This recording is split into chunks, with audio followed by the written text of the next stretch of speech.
I can vividly remember when I was first aware of the vulnerability of cultural heritage in 2001, the news that the Taliban of Afghanistan had destroyed the Buddha of Bamiyan. I saw images of before and after the destruction, which was quite shocking, but there was a sick feeling, and it wasn't just because it was an amazing piece of sculpture. It was destroyed, had stood since the 6th century, or that anybody else would have ever had the opportunity to see it again.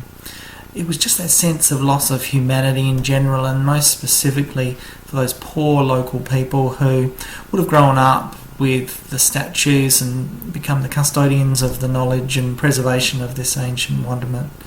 People from all over the world could travel to the site, researchers would study it and spread knowledge and create a sense of purpose for locals and their heritage, even be a source of permanent income. There's a great TED talk actually from conservationist Ben Carcera, Ancient Wonders Captured in 3D, which describes a personal account of local communities and the impact of their local treasures, and you can look for a link in the description below. Of course, after that, news was very public, highlighting the ransacking of Iraq's National Museum by looters as the US were reaching the capital in 2003, and many years in Syria, the war there, being one of the most ancient civilizations. They lost a lot, including ISIS destruction of the Temple of Baal Shamin, in more to come in Palmyra.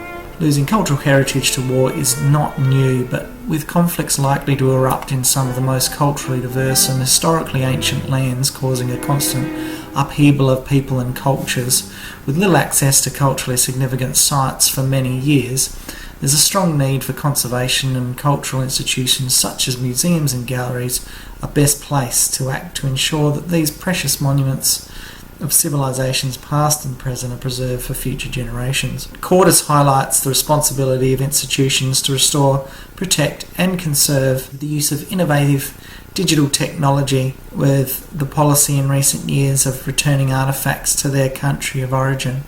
It will even be more important for items from possibly inaccessible regions to be able to not only be showcased locally, but also through digital innovation, making it available to the benefit of the worldwide community.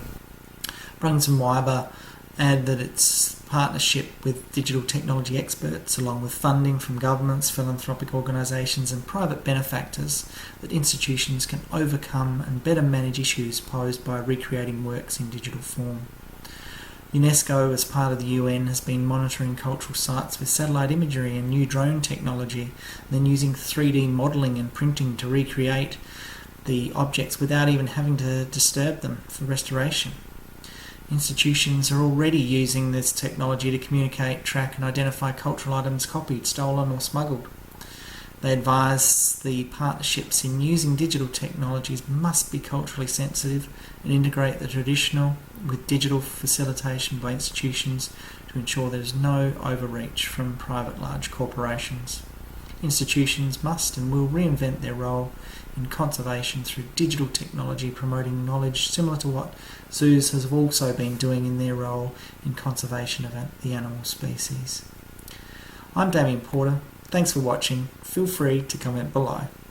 Thanks very much.